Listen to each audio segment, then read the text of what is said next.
नमस्कार साथियों, स्वागत है आपका एक बार फिर आपके अपने YouTube channel history by Krishna Sandeep sir. और मैं आपका साथी कृष्णा संदीप सर लेकर आया हूँ आप सभी के लिए एक बार फिर रीट SST 10,000 प्लस प्रश्नों की श्रृंखला में भारतीय अर्थव्यवस्था पर ब्रिटिश प्रभाव से संबंधित महत्वपूर्ण प्रश्न। तो चलिए शुरू करते हैं। Question number 1। सन 1800 के आसपास भारतीय निर्यात में सूती कपड़े का प्रतिशत 23 था, जो 1870 ईस्वी तक घटकर कितना प्रतिशत रह गया? Option number 1 25, option number 2 13, option number 3 8, option number 4 है 3। तो इसका सही आंसर है 3%। नेक्स्ट क्वेश्चन है, दस्तक शब्द से क्या तात्पर्य है? ऑप्शन नंबर 1 गुलामी, option number 2 factory, option number 3 बंदरगाह है, ऑप्शन नंबर 4 शुल्क मुक्त व्यापार। तो इसका सही आंसर है शुल्क मुक्त व्यापार। नेक्स्ट क्वेश्चन है, पुर्तगालियों का भारत में किस मूल उद्देश्य के साथ आगमन हुआ? ऑप्शन नंबर 1 व्यापार के निमित्त, ऑप्शन नंबर 2 भारत में हिंदू धर्म की अवमानना करना, ऑप्शन नंबर 3 भारत की संस्कृति के साथ तादात्म्य स्थापित करना, ऑप्शन नंबर 4 भारत में पुर्तगाली साम्राज्य सहिष्णुता में विश्वास। तो इसका सही आंसर है व्यापार के निमित्त। पुर्तगालियों का प्रथम आगमन 1498 ईस्वी में वास्को डी गामा के नेतृत्व में हुआ। इसका मूल उद्देश्य व्यापार था। वास्तव में पुर्तगाल के सौदागर पूर्वी व्यापार के लाभों को लालच की दृष्टि से देखते थे। नेक्स्ट क्वेश्चन, पुर्तगालियों ने गोवा पर अधिकार कब किया? Option number 1 1510, option number 2 1508, option number 3 1515, option number 4 1512। तो इसका सही आंसर है 1510। भारत में पुर्तगीज शक्ति का वास्तविक संस्थापक अल्बुकर्क था। इसने कोचिन को अपना मुख्यालय बनाया।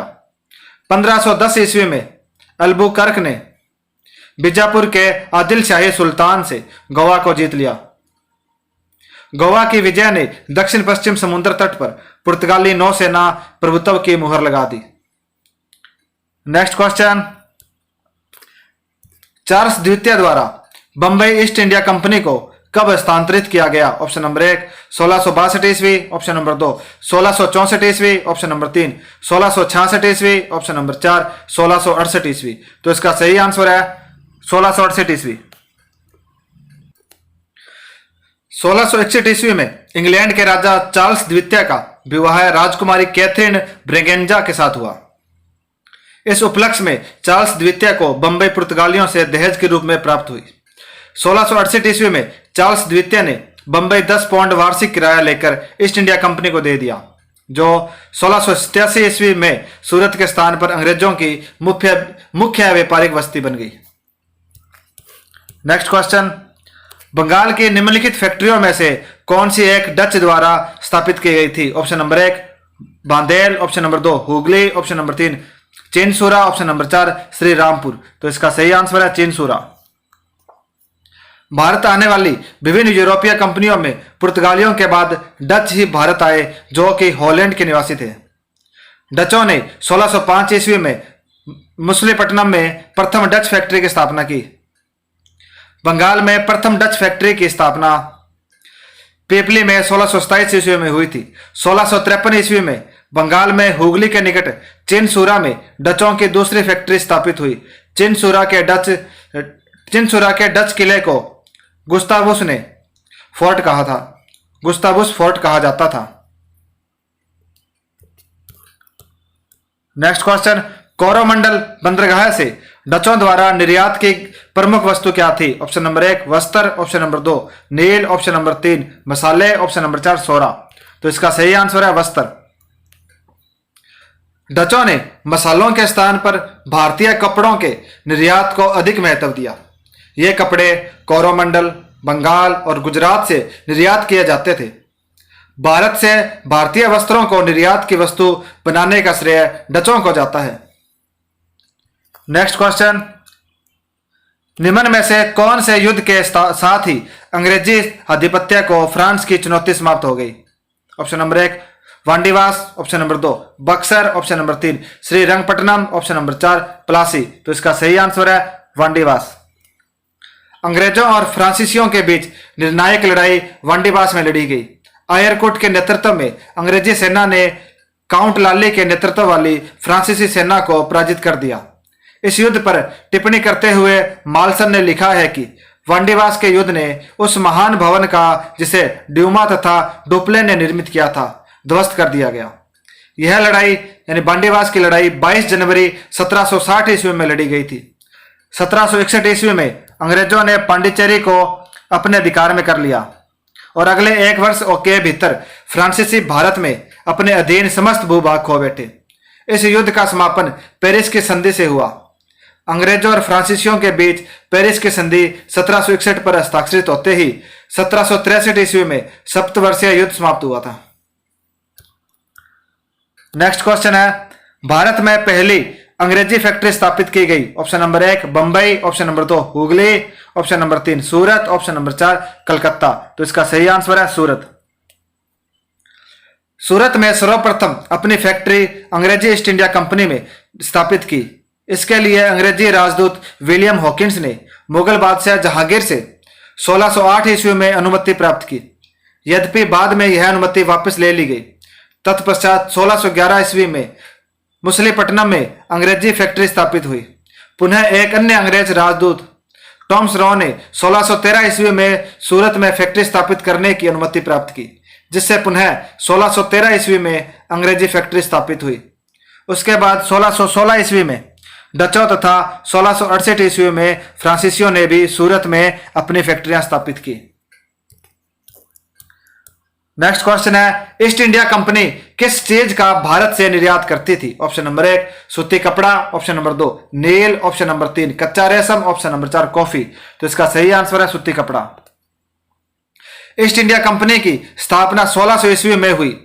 ईस्ट इंडिया कंपनी प्रारंभ में मसालों के व्यापार पर ज्यादा ध्यान केंद्रित करती थी, परंतु धीरे धीरे वह भारत से सूती वस्त्रों के निर्यात को प्रमुखता देने लगी। इसके साथ ही कुछ वाणिज्यिक फसलों यथा नील, कच्चा रेशम, कपास, अफीम एवं चाय को भी प्रोत्साहन देने लगी। कच्चे रेशम का उपयोग ब्रिटेन के बुनकर करते थे। वस्त्रों आदि के रंगाई के लिए नील की भी आवश्यकता होती थी। इस प्रकार ईस्ट इंडिया कंपनी भारत से मुख्यतः सूती कपड़ा, नील एवं कच्चे रेशम का निर्यात करती थी। नेक्स्ट क्वेश्चन है, निम्नलिखित में से किस यूरोपीय व्यापारिक शक्ति को 1717 ईस्वी में सीमा शुल्क मुक्ति की स्वीकृति प्राप्त हुई। Option number 1 Dutch, option number 2 अंग्रेज, ऑप्शन नंबर 3 फ्रांसीसी, ऑप्शन नंबर 4 पुर्तगीज। तो इसका सही आंसर है अंग्रेज। ईस्ट इंडिया कंपनी ने 1715 ईस्वी में जॉन सरमन की अध्यक्षता में एक दूत मंडल मुगल बादशाह फर्रुखसियर के दरबार में भेजा। इस दूत मंडल में विलियम हैमिल्टन नामक सर्जन, जो कि बादशाह की एक गंभीर बीमारी छुड़ाने में मदद की, तथा ख्वाजा सेरहुद नामक एक दूभाषिया भी था। सम्राट फर्रुखसियर ने 1717 ईस्वी में एक शाही फरमान जारी किया, जिसके द्वारा ईस्ट इंडिया कंपनी को बंगाल में मुक्त व्यापार करने तथा अन्य व्यापारिक विशेषाधिकार प्राप्त हुए। नेक्स्ट क्वेश्चन है, फोर्ट सेंट जॉर्ज कहां स्थित है। Option number 1 Calcutta, option number 2 Madras, option number 3 Bombay, option number 4 Delhi. तो इसका सही आंसर है मद्रास। भारत में आने वाली विभिन्न यूरोपीय कंपनियों में ईस्ट इंडिया कंपनी सर्वाधिक महत्वपूर्ण एवं प्रभावी थी। भारत में ईस्ट इंडिया कंपनी द्वारा पहली कंपनी सूरत में स्थापित की गई, जिसकी अनुमति सम्राट जेम्स प्रथम के राजदूत हॉकिंस ने 1608 ईस्वी में जहांगीर से प्राप्त की। यद्यपि बाद में यह अनुमति रद्द कर दी गई, जिसमें 1611 ईस्वी में मछलीपट्टनम में अंग्रेजों ने दूसरी व्यापारिक कोठी स्थापित की। यह गोलकुंडा राज्य का मुख्य बंदरगाह था।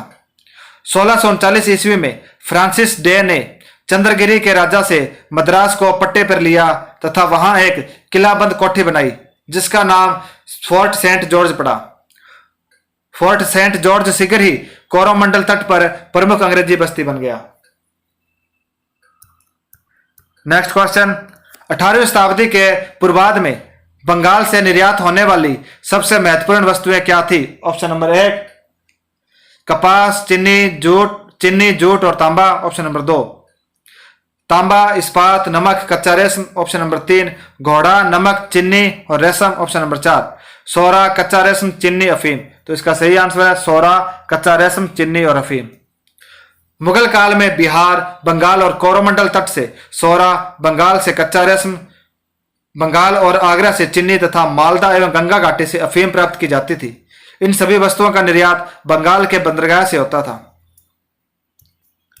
नेक्स्ट क्वेश्चन, आरंभ में ब्रिटिश ईस्ट इंडिया कंपनी का नाम था। Option number 1 British East India Company to trade with East. Option number 2 British East India Company. Option number 3 British company to trade with oriental countries. Option number 4 the Governor and Company of Merchants of London Trading into the East Indies. तो इसका सही answer है the Governor and Company of Merchants of London Trading into the East Indies. अंग्रेज East India company की स्थापना सन 1600 ईस्वी में Governor and Company of Merchants of London Trading into the East Indies के नाम से हुई। इंग्लैंड की महारानी एलिजाबेथ प्रथम ने 31 दिसंबर 1600 को इस अधिकार पत्र पर इसे 15 वर्षों के लिए पूर्वी देशों के साथ व्यापार करने का एकाधिकार प्रदान किया। नेक्स्ट क्वेश्चन, भारत में सर्वप्रथम जूट कारखाना किसने प्रारंभ किया। ऑप्शन नंबर 1 फ्रांसीसी। ऑप्शन नंबर 2 पुर्तगाली। Option number 3 British. Option number 4 Dutch. तो इसका सही आंसर है ब्रिटिश। भारत में सर्वप्रथम जूट कारखाने अंग्रेजों ने प्रारंभ किए। पहला जूट कारखाना बंगाल के निकट सिरिस्रा में 1855 ईस्वी में प्रारंभ हुआ। नेक्स्ट क्वेश्चन है, न्यूकामेन द्वारा बनाए गए भाप के इंजन में सुधार करने वाला था। Option number 1 Hargreaves. Option number 2 John Kay. Option number 3 Matthew Wulton. Option number 4 James Watt. तो इसका सही आंसर है जेम्स वॉट। स्पिनिंग जेनी का आविष्कार किसने किया। Option number 1 Stephens. Option number 2 James Hargreaves. Option number 3 John Kay. Option number 4 Arkwright. तो इसका सही आंसर है जेम्स हारग्रीव्स। नेक्स्ट क्वेश्चन है, 1750 के दशक के पहले कौन से बंदरगाह के द्वारा भारत खाड़ी और लाल सागर के बंदरगाहों से जुड़ा था। Option number 1 Bombay. Option number 2 Kolkata. Option number 3 Hooghly. Option number 4 Surat. तो इसका सही आंसर है सूरत। नेक्स्ट क्वेश्चन है, कंपनी के बुनकरों पर निगरानी रखने के लिए जो वेतनभोगी कर्मचारी नियुक्त किए गए थे वह कहलाते थे। Option number 1 agent. Option number 2 राजस्व अधिकारी। ऑप्शन नंबर 3 आमील। ऑप्शन नंबर 4 गुमास्ते। तो इसका सही आंसर है गुमास्ते। नेक्स्ट क्वेश्चन है, भारतीय बाजारों में किस शहर के आयातित मालों की भरमार थी। Option number 1 New York. Option number 2 Manchester. Option number 3 London. Option number 4 Bristol. तो इसका सही आंसर है मैनचेस्टर। नेक्स्ट क्वेश्चन है, मुंबई में पहले कपड़ा मिल स्थापित हुई। Option number 1 1804। Option number 2 1816। Option number 3 1854। Option number 4 है 1855। तो इसका सही आंसर है 1854। नेक्स्ट क्वेश्चन है, बंगाल में पहली जूट मिल स्थापित हुई। Option number 1 1854। Option number 2 1965। Option number 3 1815। Option number 4 1855। तो इसका सही आंसर है 1855। 1830 के और 1840 के दशकों में किस भारतीय उद्यमी ने 6 संयुक्त उद्यम कंपनियां स्थापित की। Option number 1 Dwarkanath Tagore. Option number 2 Rabindranath Tagore. Option number 3 Avindranath Tagore. Option number 4 JD Birla. तो इसका सही आंसर है द्वारकानाथ टैगोर। 20वीं सदी में किस लघु उद्योग की विशेष उन्नति हुई। ऑप्शन नंबर 1 चमड़ा उद्योग। ऑप्शन नंबर 2 बर्तन उद्योग। ऑप्शन नंबर 3 हथकरघा उद्योग। ऑप्शन नंबर 4 जहाजरानी उद्योग। तो इसका सही आंसर है हथकरघा उद्योग। नेक्स्ट क्वेश्चन, भारतीय निर्माताओं द्वारा निर्मित विज्ञापनों में साफ दिखाई देता था। ऑप्शन नंबर 1 पूंजीवादी संदेश। ऑप्शन नंबर 2 धन कमाने का संदेश। ऑप्शन नंबर 3 भौतिकवादी संदेश। ऑप्शन नंबर 4 राष्ट्रवादी संदेश। तो इसका सही आंसर है राष्ट्रवादी संदेश। नेक्स्ट क्वेश्चन है, भारत में प्रथम रेल लाइन निम्नलिखित में से किसने बिछवाई थी। Option number 1 William Dudley. Option number 2 Roger Smith. Option number 3 George Clark. Option number 4 Warren Hastings. तो इसका सही आंसर है जॉर्ज क्लार्क। नेक्स्ट क्वेश्चन है, भारत से ब्रिटेन की ओर संपत्ति से अपवहन का सिद्धांत किसने प्रतिपादित किया। Option number 1 Gopal Krishna Gokhale option number 2, दादा भाई Naoroji option number 3, Surendra Nath Banerjee option number 4, Lala Lajpat Rai. तो इसका सही आंसर है दादा भाई नौरोजी। नेक्स्ट क्वेश्चन, वर्ष 1853 ईस्वी में लॉर्ड डलहौजी ने जो पहली टेलीग्राफ लाइन शुरू की वह किसके बीच थी? ऑप्शन नंबर 1, बंबई और थाना ऑप्शन नंबर 2, कलकत्ता और मद्रास ऑप्शन नंबर 3, बंबई और आगरा ऑप्शन नंबर 4, कलकत्ता और आगरा। तो इसका सही आंसर है बंबई और आगरा। नेक्स्ट क्वेश्चन, भारत में सबसे पहला सूती वस्त्र मिल किस शहर में स्थापित किया गया? Option number 1, Surat option number 2, Bambai option number 3, Ahmedabad option number 4, Coimbatore. तो इसका सही आंसर है बंबई। नेक्स्ट क्वेश्चन, अंग्रेजों द्वारा बनाई गई भू राजस्व व्यवस्था की निम्न प्रणालियों में से कौन सी कृषकों के हितों को अधिक सुरक्षा प्रदान करती थी? ऑप्शन नंबर 1, बंगाल प्रांत की स्थायी भू व्यवस्था ऑप्शन नंबर 2, मद्रास प्रांत की रेतवाड़ी व्यवस्था ऑप्शन नंबर 3, मध्यवर्ती प्रांत की जमींदारी व्यवस्था ऑप्शन नंबर 4, संयुक्त प्रांत की मालगुजारी भू व्यवस्था। तो इसका सही आंसर है मद्रास प्रांत की रेतवाड़ी व्यवस्था।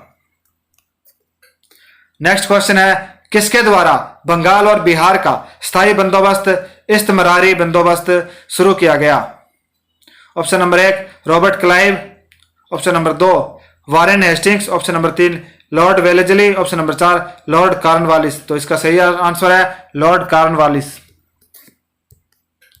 नेक्स्ट क्वेश्चन, अंग्रेजी शासनकाल में भारत का कौन सा क्षेत्र अफीम उत्पादन के लिए प्रसिद्ध था? Option number 1, Bihar option number 2, दक्षिण Bharat option number 3, Gujarat option number 4, Assam. तो इसका सही आंसर है बिहार। नेक्स्ट क्वेश्चन, 18वीं सदी में बंगाल में वस्त्र उद्योग के पतन के लिए उत्तरदायी कारण था? ऑप्शन नंबर 1, उत्पादन की गुणवत्ता में कमी ऑप्शन नंबर 2, कच्चे माल की अनुपलब्धता ऑप्शन नंबर 3, ब्रिटेन को निर्यात करने वाले माल पर उच्च तटकर ऑप्शन नंबर 4, कारीगरों की अनुपलब्धता। तो इसका सही आंसर है ब्रिटेन को निर्यात करने वाले माल पर उच्च तटकर। नेक्स्ट क्वेश्चन है, नील कृषकों की दुर्दशा पर लिखी गई पुस्तक नील दर्पण के लेखक कौन थे? ऑप्शन नंबर 1, वकीम चंद्र चटर्जी ऑप्शन नंबर 2, दीन बंधु मित्र ऑप्शन नंबर 3, शरत चंद्र चटर्जी ऑप्शन नंबर 4, रविंद्रनाथ टैगोर। तो इसका सही आंसर है दीन बंधु मित्र। नेक्स्ट क्वेश्चन है, अंग्रेजों द्वारा सर्वप्रथम कहवा बागान लगाए गए थे? ऑप्शन नंबर 1, चिंकमंगलूर जनपद में ऑप्शन नंबर 2, कुरक जनपद में ऑप्शन नंबर 3, नीलगिरी जनपद में ऑप्शन नंबर 4, वायनाड जनपद में। तो इसका सही आंसर है वायनाड जनपद में। नेक्स्ट क्वेश्चन, अंग्रेजी शासन के दौरान भारत के आर्थिक दोहन के विचार का प्रतिपादन किसने किया? ऑप्शन नंबर 1, दादा भाई Naoroji option number 2, MN. Rao option number 3, Jayaprakash Narayan option number 4, Ram Manohar Lohia. तो इसका सही आंसर है दादा भाई नौरोजी। नेक्स्ट क्वेश्चन है, भारत में अंग्रेजों के समय में प्रथम जनगणना किसके कार्यकाल में हुई? Option number 1, Lord Dufferin option number 2, Lord Lytton option number 3, Lord Mayo option number 4, Lord Ripon. तो इसका सही आंसर है Lord Mayo. Next question, Sir Thomas Munro किस भू राजस्व बंदोबस्त से संबंधित थे? ऑप्शन नंबर 1, स्थायी बंदोबस्त ऑप्शन नंबर 2, महलवाड़ी बंदोबस्त ऑप्शन नंबर 3, रेतवाड़ी बंदोबस्त ऑप्शन नंबर 4, इनमें से कोई नहीं। तो इसका सही आंसर है रेतवाड़ी बंदोबस्त। नेक्स्ट क्वेश्चन, स्वतंत्रता पूर्व अवधि में ब्रिटिश सरकार द्वारा भारत में आधुनिक शिक्षा के प्रसार का प्रमुख या मुख्य उद्देश्य था? ऑप्शन नंबर 1, छोटे प्रशासनिक पदों पर नियुक्ति हेतु शिक्षित भारतीयों को आवश्यकता ऑप्शन नंबर 2, भारतीय संस्कृति को प्रोत्साहित करना ऑप्शन नंबर 3, भारतीय लोगों को आधुनिक बनाना जिससे वे राजनीतिक जिम्मेदारी में भाग ले सके ऑप्शन नंबर 4, उपयुक्त में से कोई नहीं।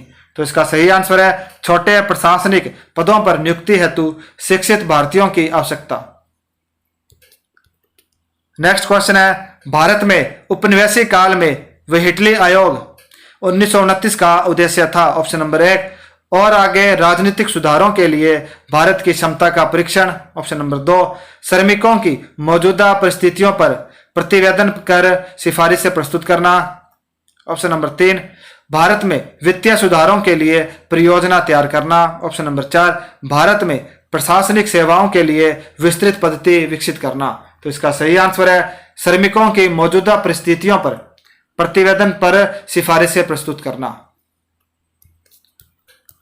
नेक्स्ट क्वेश्चन है, भारत में भारतीयों द्वारा 1881 में स्थापित हुआ तथा उनके प्रबंध में चलने वाला समिति देयता का प्रथम बैंक था। Option number 1, Hindustan commercial bank. Option number 2, Awadh commercial bank. Option number 3, Punjab national bank. Option number 4, Punjab and Sindh bank. तो इसका सही आंसर है Awadh commercial bank. Next question है, अंग्रेजों द्वारा रेतवाड़ी बंदोबस्त लागू किया गया था। Option number 1, Bengal presidency. Option number 2, Madras presidency. Option number 3, Bombay presidency. Option number 4, Madras presidency एवं बंबई प्रेसिडेंसी। तो इसका सही आंसर है मद्रास प्रेसिडेंसी एवं बंबई प्रेसिडेंसी। नेक्स्ट क्वेश्चन है, भारत में उपनिवेशीय शासन के संदर्भ में 1883 ईस्वी में पारित इल्बर्ट बिल का उद्देश्य था। ऑप्शन नंबर 1, जहां तक अदालतों की दांडिक अधिकारिता का संबंध था, भारतीय तथा यूरोपीय लोगों की बराबरी पर रोक। ऑप्शन नंबर 2, देशी प्रेस की स्वतंत्रता पर कड़ा अंकुश लगाना क्योंकि उसे उपनिवेशीय शासकों का विरोधी समझा जाता था। ऑप्शन नंबर 3, प्रशासनिक सेवा परीक्षाएं भारत में करवाना ताकि भारतीयों को उसमें बैठने के लिए प्रोत्साहित किया जा सके। ऑप्शन नंबर 4, आर्म्स एक्ट में संशोधन कर देशी भारतीयों को शस्त्र रखने की अनुमति देना। तो इसका सही आंसर है जहां तक अदालतों की दांडिक अधिकारिता का संबंध था, भारतीय तथा यूरोपीय लोगों की बराबरी पर रोकना। नेक्स्ट क्वेश्चन, ब्रिटिश शासन के दौरान भारत में उद्योगों का कोई स्वतंत्र विकास नहीं हुआ, इसका कारण था। ऑप्शन नंबर 1, भारी उद्योगों का अभाव। ऑप्शन नंबर 2, विदेशी पूंजी की कमी। ऑप्शन नंबर 3, प्राकृतिक संसाधनों की कमी। ऑप्शन नंबर 4, धनिक वर्ग द्वारा भू संपत्ति में निवेश करने को तरजीह है या प्राथमिकता देना। तो इसका सही आंसर है भारी उद्योगों का अभाव। नेक्स्ट क्वेश्चन है, स्थायी बंदोबस्त 1793 के अंतर्गत जमींदारों से अपेक्षा की गई थी कि वे खेतीहरों को पट्टा जारी करेंगे। अनेक जमींदारों ने पट्टा जारी नहीं किए, इसका कारण था। ऑप्शन नंबर 1, जमींदारों के ऊपर किसानों का विश्वास था। ऑप्शन नंबर 2, जमींदारों के ऊपर कोई सरकारी नियंत्रण नहीं था। ऑप्शन नंबर 3, यह ब्रिटिश सरकार की जिम्मेदारी थी। ऑप्शन नंबर 4, खेतीहरों की दिलचस्पी प्राप्त करने की नहीं थी। तो इसका सही आंसर है जमींदारों के ऊपर कोई सरकारी नियंत्रण नहीं था। नेक्स्ट क्वेश्चन है, 1867 से 1886 ईस्वी में भारत में प्रति व्यक्ति आय 20 रुपए थी। यह सर्वप्रथम अभिच निश्चित किया था। Option number 1, M.J. Ranade. Option number 2, sir W. Hunter. Option number 3, R.C. Dutt. Option number 4, दादा भाई नौरोजी। तो इसका सही आंसर है दादा भाई नौरोजी। सर्वप्रथम दादा भाई नौरोजी ने भारत में वेल्थ ड्रेन कॉन्सेप्ट को उद्घाटित करते हुए कहा कि सन 1867 से 1868 में भारत में प्रति व्यक्ति आय 20 रुपए थी। नेक्स्ट क्वेश्चन है, निम्नलिखित में से कौन दादा भाई नौरोजी के उत्सारण सिद्धांत ड्रेन थ्योरी में विश्वास नहीं करता था। Option number 1, Bal Gangadhar Tilak. Option number 2, R.C. Dutt. Option number 3, M.J. Ranade. Option number 4, Sir Syed Ahmad Khan. तो इसका सही आंसर है सर सैयद अहमद खां।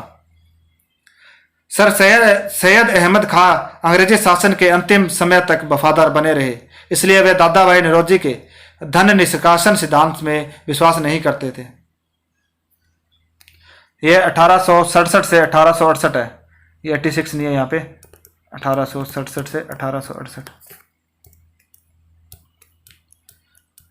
नेक्स्ट क्वेश्चन, लाला लाजपत राय घायल हुए थे। ऑप्शन नंबर 1, साइमन कमीशन के विरोध में लाठीचार्ज में। ऑप्शन नंबर 2, रोलेट एक्ट के विरोध में हुई लाठीचार्ज में। ऑप्शन नंबर 3, भारत छोड़ो आंदोलन के समय हुई लाठीचार्ज में। Option number 4, government of India act के विरोध में हुई लाठीचार्ज के दौरान। तो इसका सही आंसर है साइमन कमीशन के विरोध में हुई लाठीचार्ज में।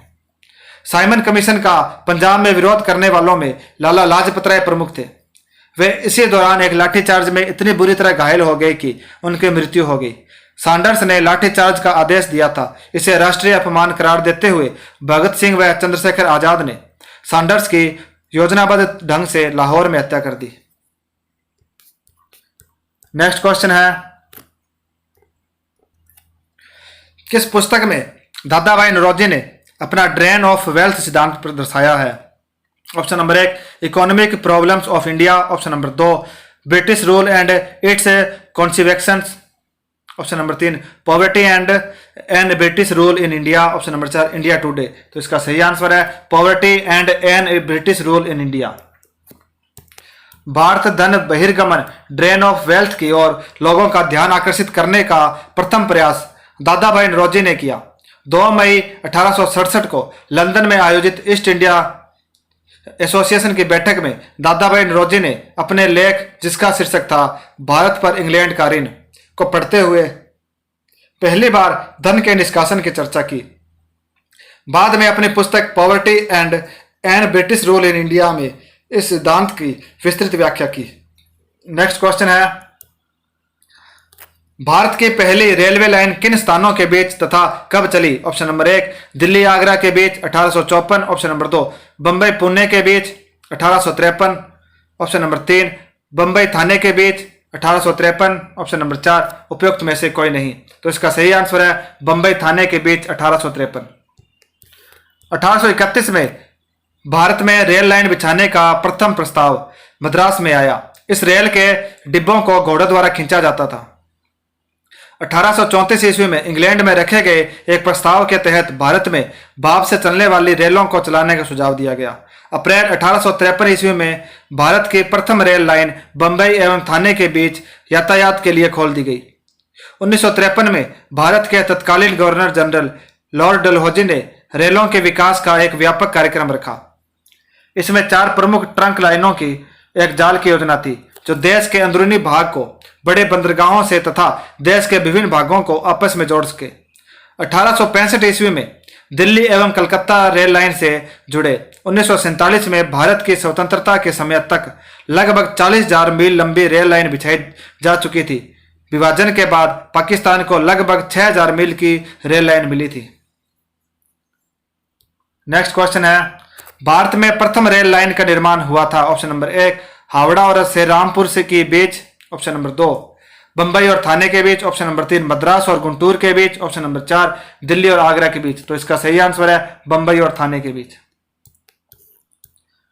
नेक्स्ट क्वेश्चन, किस कंपनी ने सर्वप्रथम भारत में रेल सेवा प्रारंभ की? Option number 1 eastern railway, option number 2 great Indian peninsula railway, option number 3 Madras railway, option number 4 Awadh Tirhut railway. तो इसका सही आंसर है great Indian peninsula railway.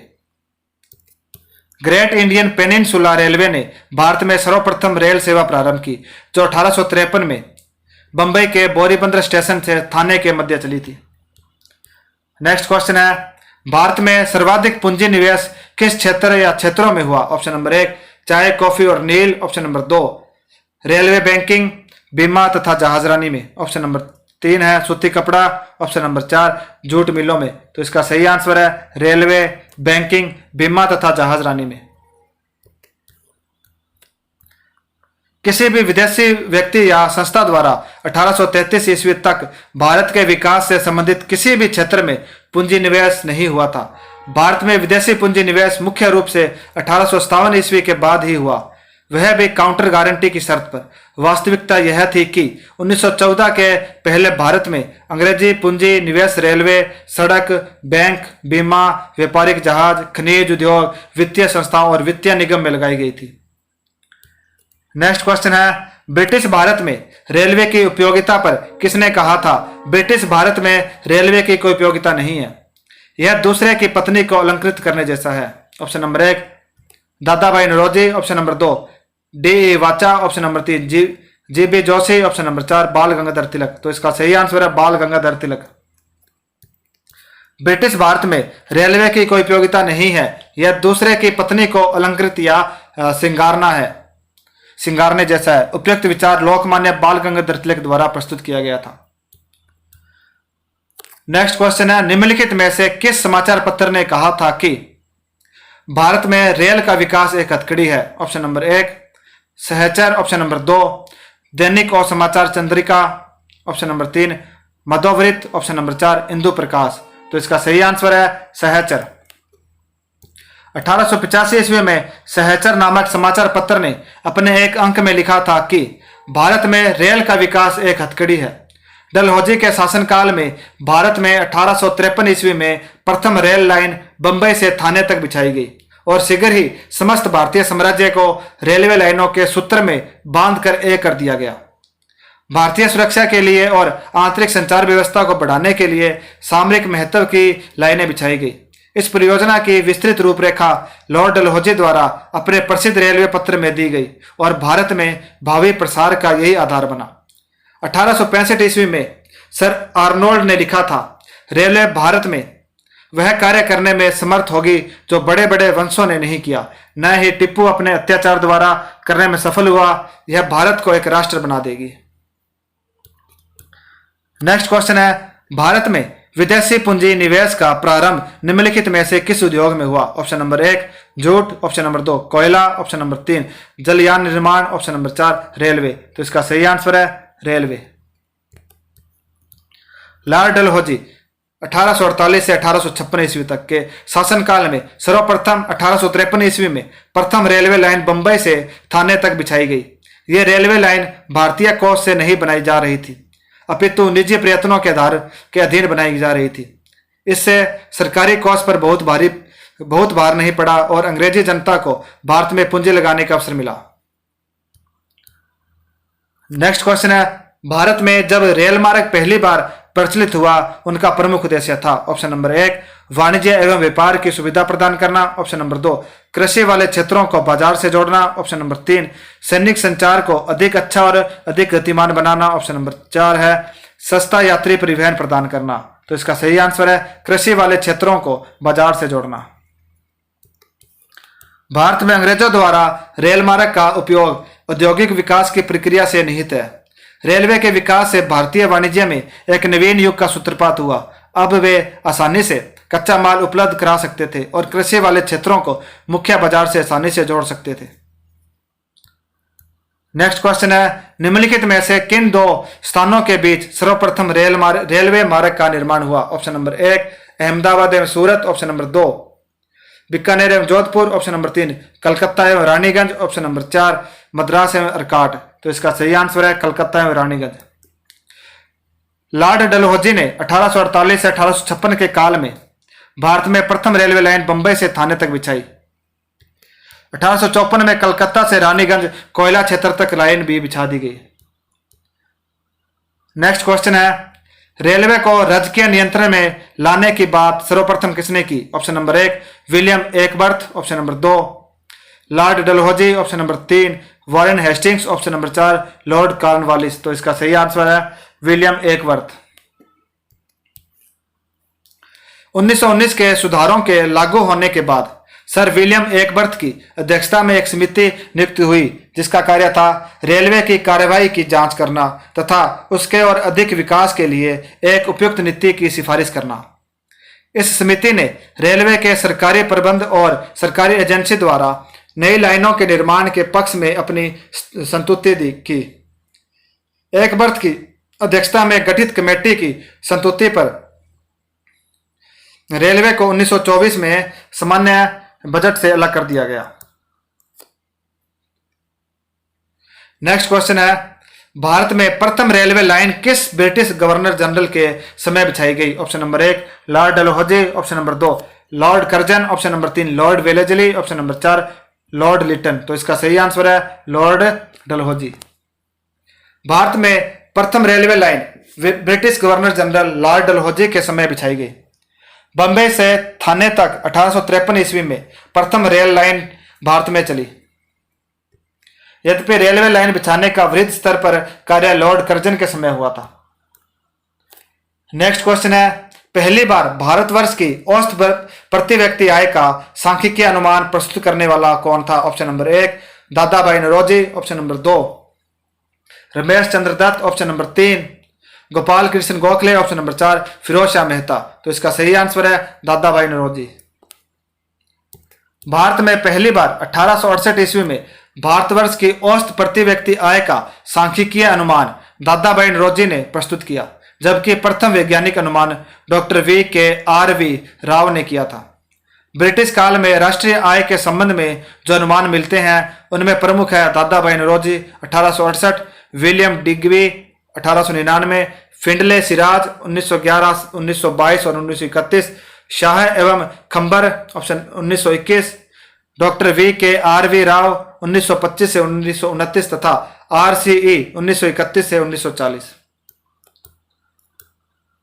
Next question है, दादाभाई नौरोजी ने किस लेख के माध्यम से लोगों का ध्यान धन निष्कासन सिद्धांत की ओर खींचा? ऑप्शन नंबर 1 इंग्लैंड्स डेब्ट to India, option number 2 economy poverty, option number 3 atrocities of Britishers, option number 4 economic history of India. तो इसका सही आंसर है इंग्लैंड्स डेब्ट टू इंडिया। धन की निकासी सिद्धांत के जन्मदाता दादाभाई नौरोजी ने 2 मई 1867 ईस्वी को लंदन में ईस्ट इंडिया एसोसिएशन की एक बैठक में पढ़े गए अपने एक लेख इंग्लैंड्स डेब्ट टू इंडिया में अपना मत प्रकट करते हुए यह विचार प्रकट किया कि इंग्लैंड भारत पर अपने शासन की कीमत पर भारत से धन ऐंठ रहा है, जिसके बदले में भारत को कोई भौतिक लाभ नहीं हो रहा। बाद में दादाभाई नौरोजी द्वारा लिखे गए अन्य लेखों अर्थात poverty and N British rule in India 1867, the wants and means of India और on the commerce of India आदि लेखों का विषय भी धन का बहिर्गमन रहा। नेक्स्ट क्वेश्चन है, दादाभाई नौरोजी द्वारा प्रतिपादित अपवाह सिद्धांत की सही परिभाषा नीचे के किस कथन में आती है? ऑप्शन नंबर 1 देश के संसाधनों का उपयोग ब्रिटेन के हित में किया जा रहा है, ऑप्शन नंबर 2 भारत की राष्ट्रीय संपदा का एक भाग अथवा कुल वार्षिक उत्पाद ब्रिटेन को निर्यात कर दिया जाता है, जिसके लिए भारत को कोई वास्तविक प्रतिफल नहीं मिलता, ऑप्शन नंबर 3 साम्राज्यवादी शक्ति के संरक्षण में ब्रिटिश उद्योगपतियों को भारत में निवेश के अवसर दिए जा रहे हैं, ऑप्शन नंबर 4 भारत में ब्रिटिश सामान का आयात किया जाता था और यह देश को दिन प्रतिदिन अधिकाधिक गरीब बनाया जाता था। तो इसका सही आंसर है भारत की राष्ट्रीय संपदा का एक भाग अथवा कुल वार्षिक उत्पाद ब्रिटेन को निर्यात कर दिया जाता था, जिसके लिए भारत को कोई वास्तविक प्रतिफल नहीं मिलता था।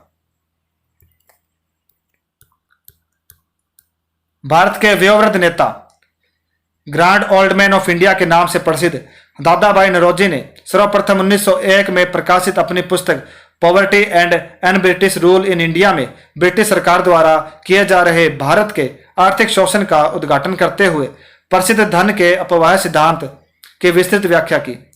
नौरोजी ने अपने विश्लेषण में यह निष्कर्ष निकाला कि अंग्रेजी सरकार द्वारा भारत की राष्ट्रीय संपदा का एक भाग या देश का कुल राष्ट्रीय उत्पाद ब्रिटेन को निर्यात कर दिया जाता है, जिसके एवज में भारत को कोई वास्तविक प्रतिफल या आय नहीं होती। 1896 ईस्वी में भारतीय राष्ट्रीय कांग्रेस के कलकत्ता अधिवेशन में प्रथम बार नौरोजी के धन निष्कासन सिद्धांत को स्वीकृति प्रदान की गई। 1892 ईस्वी में दादाभाई नौरोजी को उदारवादी दल की ओर से ब्रिटिश संसद हाउस ऑफ कॉमन्स के लिए चुना गया। इन्होंने 1 दिसंबर 1886 ईस्वी में ईस्ट इंडिया एसोसिएशन नामक संगठन की स्थापना की। नेक्स्ट क्वेश्चन है, निम्नलिखित में से कौन poverty and N British rule in India का लेखक है? Option number 1 R.C. Dutt, option number 2 Henry Cotton, option number 3 Mahatma Gandhi, option number 4 Dadabhai Naoroji. तो इसका सही आंसर है दादाभाई नौरोजी। नेक्स्ट क्वेश्चन, भारत में धन निकासी के सिद्धांत का प्रतिपादक कौन था? Option number 1 R.C. Dutt, option number 2 Henry Cotton, option number 3 S.N. Banerjee, option number 4 Dadabhai Naoroji. तो इसका सही आंसर है दादाभाई नौरोजी। नेक्स्ट, ब्रिटिश राज्य के समय में भारत के आर्थिक दोहन के सिद्धांत को सर्वप्रथम किसने प्रकट किया? Option number 1 Raja Ram Mohan Roy, option number 2 Ramesh Chandra Dutt, option number 3 Dadabhai Naoroji, option number 4 Surendranath Banerjee. तो इसका सही आंसर है दादाभाई नौरोजी। नेक्स्ट क्वेश्चन है, ड्रेन ऑफ वेल्थ के सिद्धांत को किसने दिया? ऑप्शन नंबर 1 दादा भाई Naoroji, option number 2 Gandhi, option number 3 Motilal Nehru, option number 4 Tilak. तो इसका सही आंसर है दादा भाई नौरोजी। नेक्स्ट क्वेश्चन, वह प्रथम भारतीय कौन था जिसने आर्थिक निकासी के सिद्धांत की ब्रिटिश पार्लियामेंट के हाउस ऑफ कॉमन्स में भर्त्सना की? ऑप्शन नंबर 1 दादा भाई Naoroji, option number 2 Gopal Krishna Gokhale, option number 3 Mohammad Ali Jinnah, option number 4 Shyamji Krishna Varma. तो इसका सही आंसर है दादा भाई नौरोजी। दादा भाई नौरोजी ने भारत में से धन बहिर्गमन के खिलाफ आवाज उठाई। यह प्रथम भारतीय थे जिन्होंने भारत से धन निकासी की ब्रिटिश पार्लियामेंट के हाउस ऑफ कॉमन्स में कड़े शब्दों में निंदा की। 2 मई 1867 ईस्वी में इन्होंने कहा था कि ब्रिटेन भारत का खून चूस रहा है। भारतीय संपत्ति और पूंजी का विदेश में जाना ही भारत की गरीबी का मूल कारण है।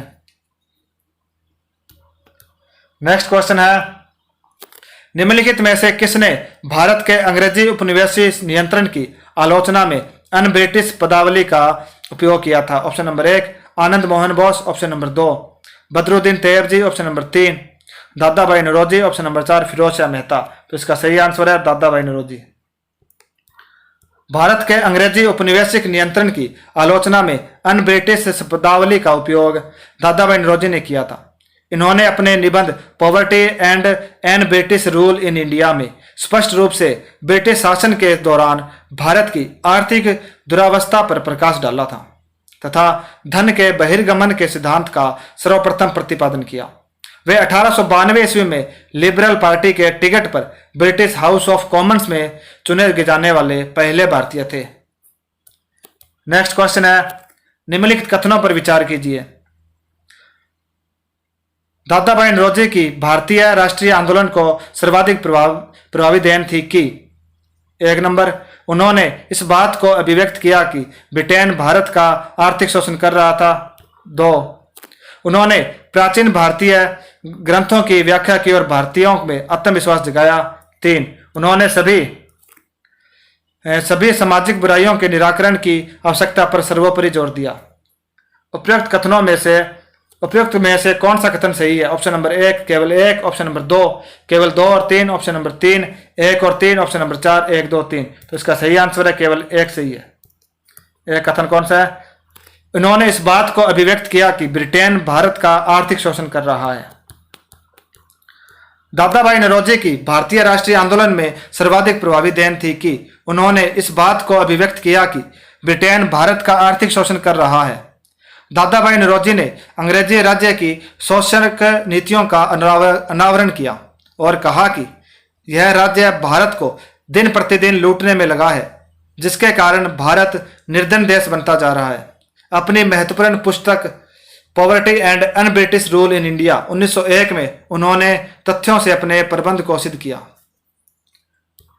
नेक्स्ट क्वेश्चन है, निम्नलिखित में से कौन दादा भाई नौरोजी के उत्सारण सिद्धांत में विश्वास नहीं करता था? Option number 1 Bal Gangadhar Tilak, option number 2 RC. Dutt, option number 3 MG. Ranade, option number 4 Sir Syed Ahmad Khan. तो इसका सही आंसर है Sir Syed Ahmad Khan.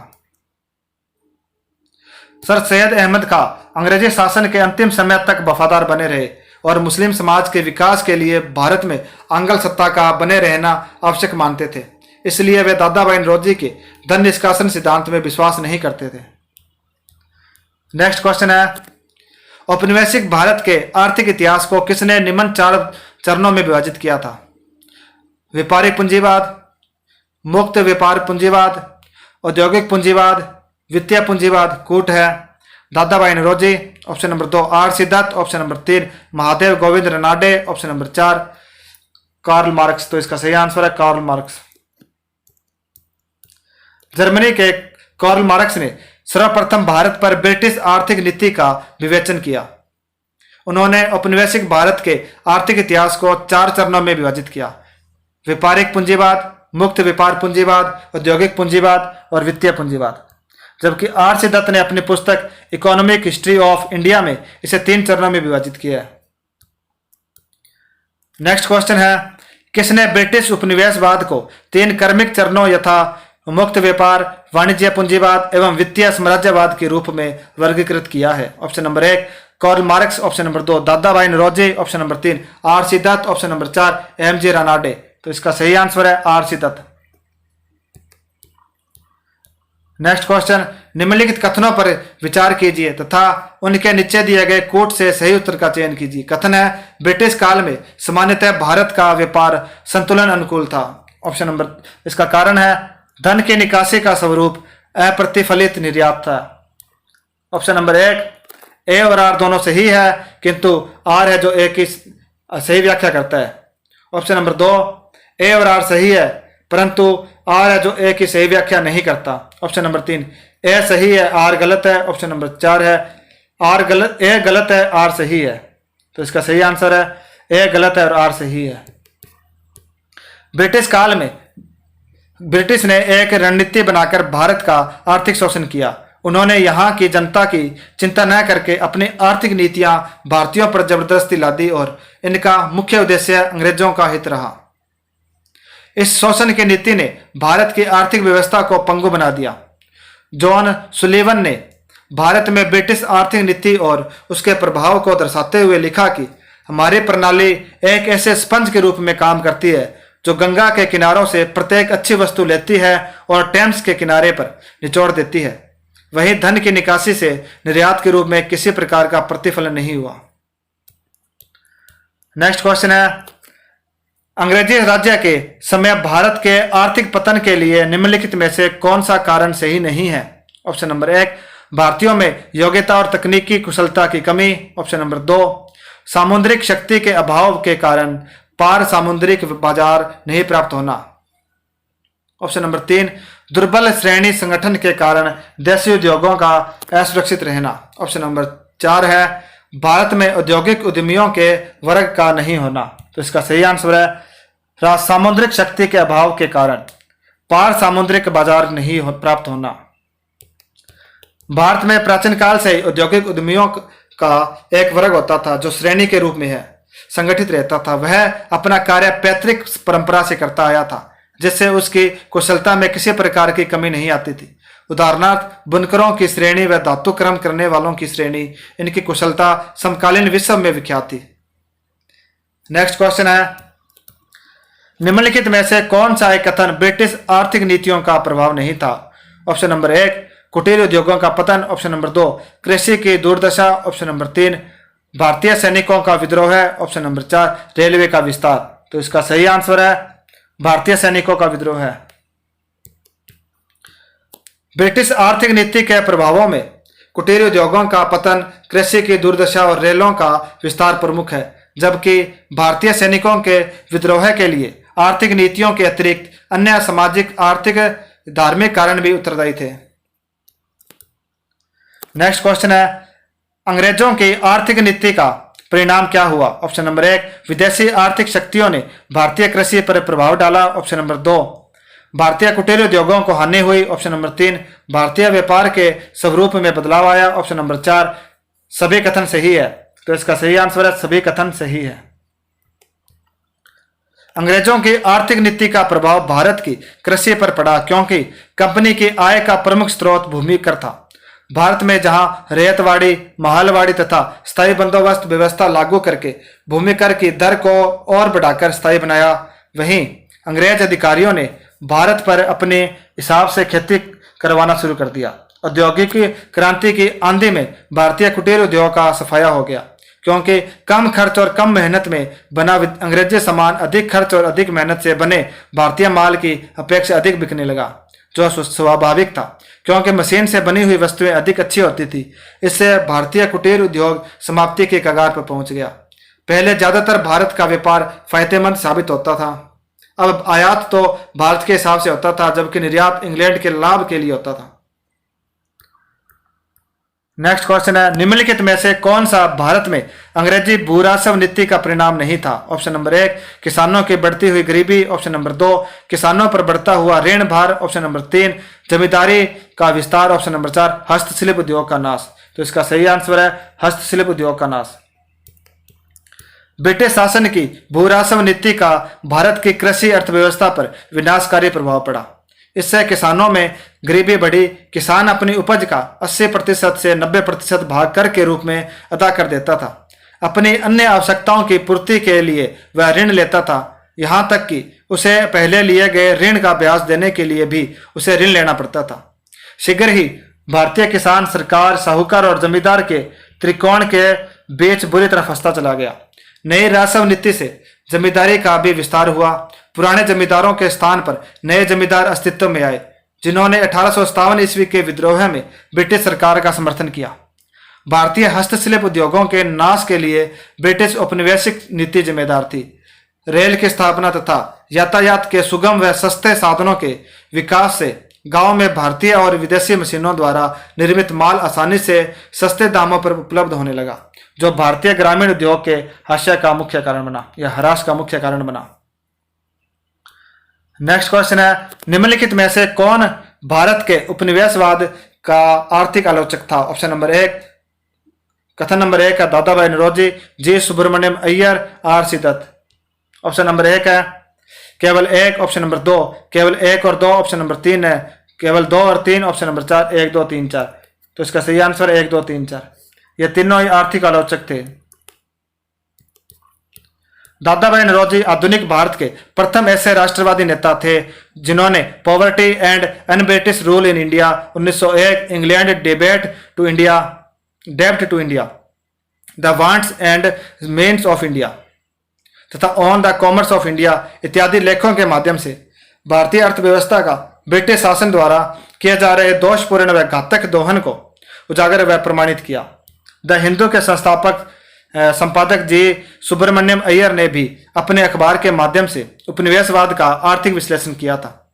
Economic mystery of India नामक पुस्तक के लेखक आर सी दत्त एक प्रसिद्ध आर्थिक विशेषज्ञ थे और इन्होंने भी ब्रिटिश उपनिवेशवाद की आर्थिक आलोचना की थी।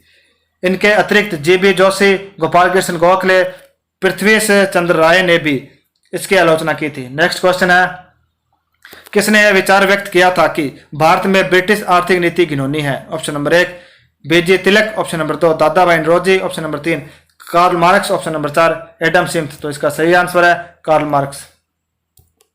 कार्ल मार्क्स ने यह विचार व्यक्त किया कि भारत में ब्रिटिश आर्थिक नीति घिनौनी है, यह भारत में सामाजिक क्रांति का कारण बनेगा और इंग्लैंड को क्रांति संपन्न करने में अनजाने आ गया औजार है।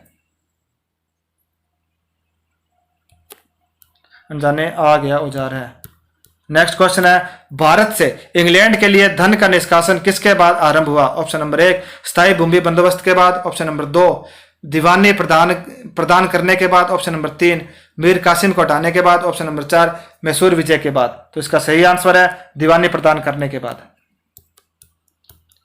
भारत के धन निष्कासन का अविरल प्रवाह इंग्लैंड की ओर था, जिसके बदले भारत को पर्याप्त आर्थिक, व्यापारिक अथवा भौतिक फल नहीं मिलता था। ऐसे धन को भारतीय राष्ट्रीय नेताओं तथा अर्थशास्त्रियों ने धन की निकासी की संज्ञा दी। भारत से इंग्लैंड के लिए धन का प्रवाह प्लासी की विजय के साथ ही प्रारंभ हो जाता है। 1765 ईस्वी में शाह आलम शाह द्वितीय द्वारा अंग्रेजों को दीवानी प्रदान करने के बाद धन के बहिर्गमन में वृद्धि हुई। नेक्स्ट क्वेश्चन है, भारत के आर्थिक इतिहास पर पहली प्रसिद्ध पुस्तक का लेखक कौन था? ऑप्शन नंबर 1 दादा भाई Naoroji, option number 2 Annie Besant, option number 3 Surendra Nath Banerjee, option number 4 Ramesh Chandra Dutt. तो इसका सही आंसर है रमेश चंद्र दत्त। भारत के आर्थिक इतिहास पर 1901 में आर सी दत्त ने भारत का आर्थिक इतिहास नामक पुस्तक लिखी। भारत के धन निकासी का सिद्धांत सर्वप्रथम दादा भाई नौरोजी ने दिया था। नेक्स्ट क्वेश्चन, भारत में उपनिवेशी काल में व्हिटले आयोग का उद्देश्य था? ऑप्शन नंबर 1 और आगे राजनीतिक सुधारों के लिए भारत की क्षमता का पुनरीक्षण, ऑप्शन नंबर 2 श्रमिकों की मौजूदा परिस्थितियों पर सिफारिशें प्रस्तुत करना, ऑप्शन नंबर 3 भारत में वित्तीय सुधारों के लिए योजना को तैयार करना, ऑप्शन नंबर 4 भारत में प्रशासनिक सेवाओं के लिए विस्तृत पद्धति विकसित करना। तो इसका सही आंसर है श्रमिकों की मौजूदा परिस्थितियों पर सिफारिशें प्रस्तुत करना। जे.एच. व्हिटले की अध्यक्षता में 1929 ईस्वी में लॉर्ड इरविन के समय व्हिटले आयोग का गठन किया गया। इस आयोग का मुख्य उद्देश्य उद्योगों एवं बागानों में श्रमिकों की स्थिति का अध्ययन करना था। इसके अतिरिक्त इसके समय में 1928 ईस्वी में कृषि से संबंधित रॉयल कमीशन का गठन किया गया। इसी के समय 1931 में रॉयल लेबर कमीशन की रिपोर्ट प्रस्तुत की गई। नेक्स्ट क्वेश्चन है, व्हिटले कमीशन का संबंध था। ऑप्शन नंबर 1 श्रम से, ऑप्शन नंबर 2 शिक्षा से, ऑप्शन नंबर 3 सार्वजनिक स्वास्थ्य से, ऑप्शन नंबर 4 सिविल सेवा के पुनर्गठन से। तो इसका सही आंसर है श्रम से। नेक्स्ट क्वेश्चन, भारतीय दुर्भिक्ष संहिता 1883 का निर्माण निम्नलिखित में से किस आयोग द्वारा किया गया? ऑप्शन नंबर 1 हंटर आयोग, ऑप्शन नंबर 2 हार्टोंग आयोग, ऑप्शन नंबर 3 स्ट्रेची आयोग, ऑप्शन नंबर 4 इंडिगो आयोग। तो इसका सही आंसर है स्ट्रेची आयोग। भारतीय दुर्भिक्ष संहिता 1883 का निर्माण स्ट्रेची आयोग द्वारा किया गया। इस प्रथम अकाल आयोग ने सिफारिश की कि जरूरतमंद लोगों को सहायता पहुंचाना राज्य का कर्तव्य है। असक्षम लोगों को तथा अशक्त लोगों को भोजन दिया जाए। प्रत्येक प्रांत में अकाल कोष होना चाहिए। रिचर्ड स्ट्रेची की अध्यक्षता में 1880 ईस्वी में एक अकाल आयोग का गठन किया गया और इसके समय में बंबई, मद्रास, हैदराबाद, पंजाब एवं मध्य भारत में भयानक अकाल पड़ा। रिपन ने शैक्षिक सुधारों के अंतर्गत 1882 ईस्वी में विलियम हंटर की अध्यक्षता में एक शिक्षा आयोग गठित किया। इसकी सिफारिशें प्राथमिक तथा माध्यमिक शिक्षा तक ही सीमित थी। महिला शिक्षा एवं निजी क्षेत्रों को शिक्षा क्षेत्रों में बढ़ावा देने पर विशेष जोर दिया गया। नेक्स्ट क्वेश्चन है, ब्रिटिश शासन के दौरान भारत में उद्योगों का कोई स्वतंत्र विकास नहीं हुआ, इसका कारण था? ऑप्शन नंबर 1 भारी उद्योगों का अभाव, ऑप्शन नंबर 2 विदेशी पूंजी की कमी, ऑप्शन नंबर 3 प्राकृतिक संसाधनों की कमी, ऑप्शन नंबर 4 धनिक वर्ग द्वारा भू संपत्ति में निवेश करने को तरजीह दिया जाना। तो इसका सही आंसर है भारी उद्योगों का अभाव। ब्रिटिश शासन के दौरान भारत में उद्योगों का कोई स्वतंत्र विकास नहीं हुआ, इसका कारण था भारी उद्योगों का अभाव। नेक्स्ट क्वेश्चन, 18वीं सदी में बंगाल में वस्त्र उद्योग के पतन के लिए उत्तरदायी कारण था? ऑप्शन नंबर 1 उत्पादन की गुणवत्ता में कमी, ऑप्शन नंबर 2 कच्चे माल की अनुपलब्धता, ऑप्शन नंबर 3 ब्रिटेन को निर्यात करने वाले माल पर उच्च तटकर, ऑप्शन नंबर 4 कारीगरों की अनुपलब्धता। तो इसका सही आंसर है ब्रिटेन को निर्यात करने वाले माल पर उच्च तटकर।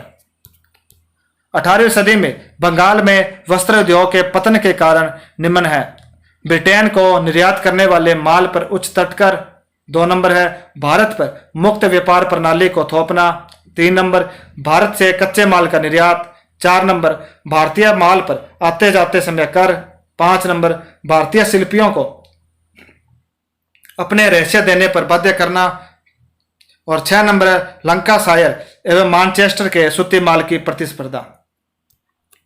नेक्स्ट क्वेश्चन है, भारत के हथकरघा उद्योग पर अंग्रेजों द्वारा पहला गंभीर प्रहार क्या था? ऑप्शन नंबर 1 करघों पर शुल्क लगाया जाना, ऑप्शन नंबर 2 बुनकरों का निर्देशित मूल्य पर अपनी वस्तु बेचने के लिए बाध्य होना, 3 नंबर कच्चे माल के निर्यात के कारण कपास की कमी होना, ऑप्शन नंबर 4 है नील और अफीम जैसी नकदी फसलों का कपास उत्पादन क्षेत्र में प्रविष्ट होना। तो इसका सही आंसर है बुनकरों का निर्देशित मूल्य पर अपनी वस्तु बेचने के लिए बाध्य।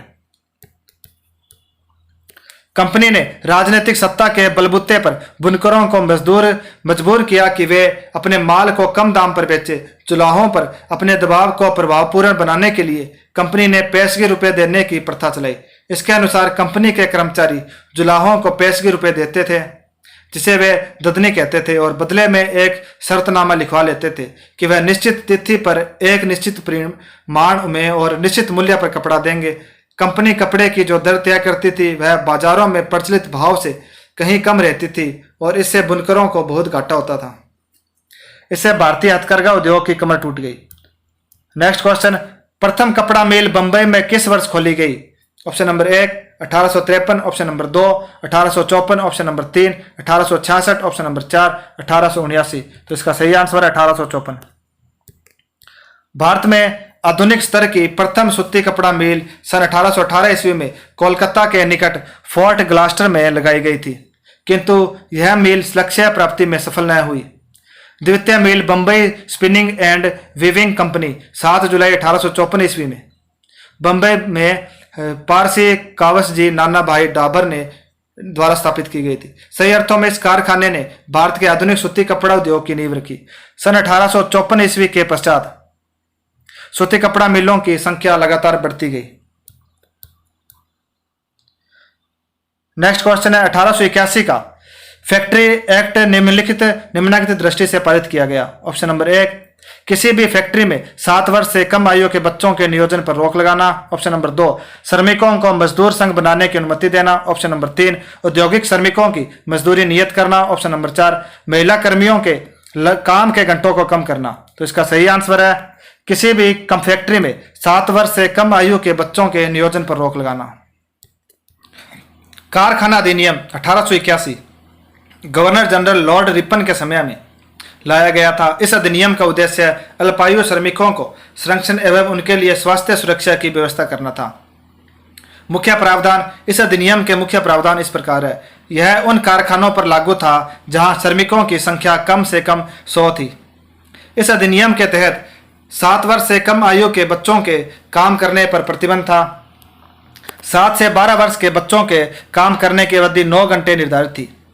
1881 ईस्वी के इस अधिनियम के तहत प्रतिदिन 1 घंटे का आराम एवं महीने में 4 दिन की छुट्टी का प्रावधान था।